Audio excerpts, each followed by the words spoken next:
ज्ञान की बातों में आप सभी का स्वागत है।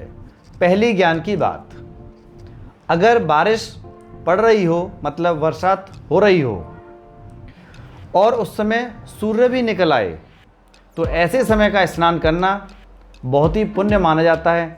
एक गंगा जल में स्नान करने के समान होता है और ऐसा स्नान देवताओं को भी प्राप्त नहीं होता। दूसरी ज्ञान की बात, सूर्यास्त के बाद हमें खाना नहीं खाना चाहिए। तीसरी ज्ञान की बात, जो व्यक्ति हाथ पर रोटी रख के खाता है ऐसा व्यक्ति जल्दी ही गरीब हो जाता है। व्यक्ति को कभी हाथ पर रोटी रखकर नहीं खाना चाहिए।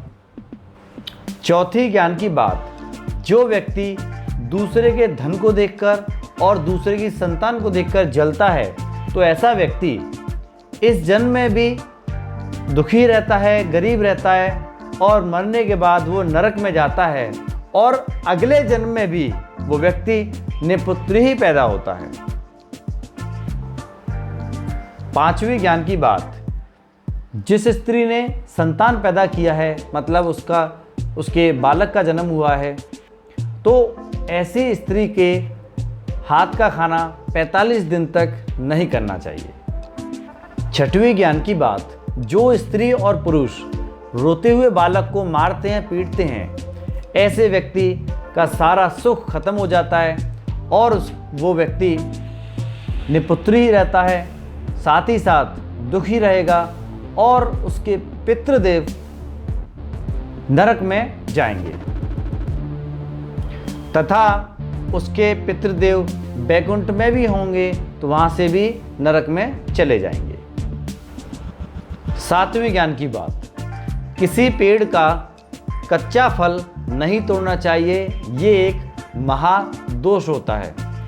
जब फल पक जाए उसके बाद ही तोड़ना चाहिए, फिर कोई दोष नहीं उठता है। आठवीं ज्ञान की बात, किसी तीर्थ यात्री को रास्ते में किसी भी स्त्री के यहाँ अतिथि नहीं बनना चाहिए। ऐसा करना एक दोष होता है और उस यात्रा का फल उसे प्राप्त नहीं होता है। नौवीं ज्ञान की बात, जिस व्यक्ति का बात करते समय मुंह से थूक बाहर आता है या फिर थूक किसी दूसरे पे पड़ता है, ऐसा व्यक्ति समाज में उचित सम्मान नहीं पाता और दुखी रहता है। 10वीं ज्ञान की बात, छोटे छोटे बालकों को मारना नहीं चाहिए और खासकर रात्रि के समय मार पीट कर सुलाना नहीं चाहिए। ये अशुभ होता है और ऐसे व्यक्ति निपुत्री ही रहते हैं।